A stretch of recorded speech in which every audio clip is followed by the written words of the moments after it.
सोचो, अगर मैं तुमसे कहूं कि अगले 12 महीने में तुम करोड़पति बन सकते हो तो तुम क्या सोचोगे?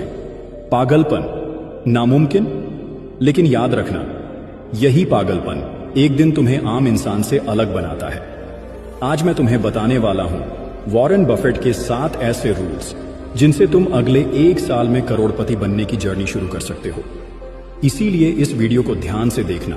भाई सुनो, अगर सच में करोड़पति बनना है तो सबसे पहला और सबसे बड़ा रूल है, अपनी कमाई को बचाओ और निवेश करो।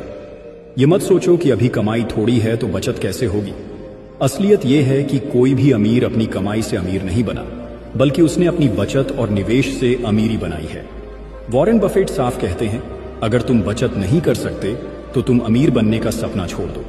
यानी जब तक तुम्हें पैसे रोकना और उसे बढ़ाना नहीं आता, तब तक करोड़ का ख्वाब देखना भी बेकार है। अब सवाल यह है कि बचत करनी कैसे है। देखो, बहुत से लोग अपनी कमाई से पहले खर्च करते हैं, फिर जो बचता है उसे बचाने की सोचते हैं। यही सबसे बड़ी गलती है। तुम्हें इसका उल्टा करना है। पहले अपनी कमाई का कम से कम 40% या 50% अलग निकाल दो और उसे इन्वेस्टमेंट अकाउंट में डाल दो। खर्चे उसके बाद करने हैं। चाहे शुरुआत में मुश्किल लगे, पर यही तुम्हारी आदत तुम्हें करोड़पति बनाएगी। दूसरी बात, बचाया हुआ पैसा बैंक के सेविंग अकाउंट में पड़ा रहा तो उसका कोई मतलब नहीं है, क्योंकि बैंक तुम्हें 3% या 4% देगा और महंगाई तुम्हारा 7% या 8% खा जाएगी। इसलिए पैसों को ऐसे जगह लगाओ जहां वो बढ़े, जहां वो कंपाउंड हो। Share market, mutual fund, index fund, अपना छोटा बिजनेस या खुद का पर्सनल ब्रांड, यहां से ही असली अमीरी आती है। और याद रखो भाई, तुम्हारा हर 100 रुपया जो तुमने बचाया और इन्वेस्ट किया, वो कल को तुम्हारे लिए 1000 रुपये पैदा करेगा।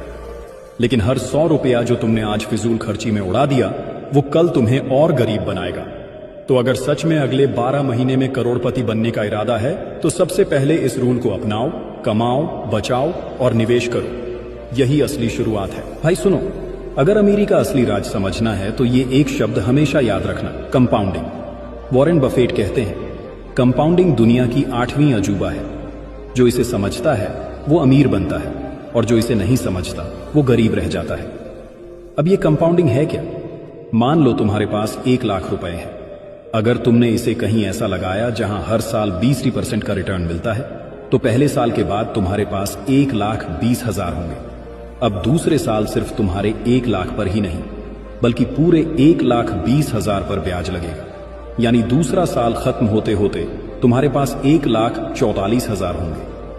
तीसरे साल और ज्यादा, चौथे साल और ज्यादा, और कुछ ही सालों में वो छोटा सा 1 लाख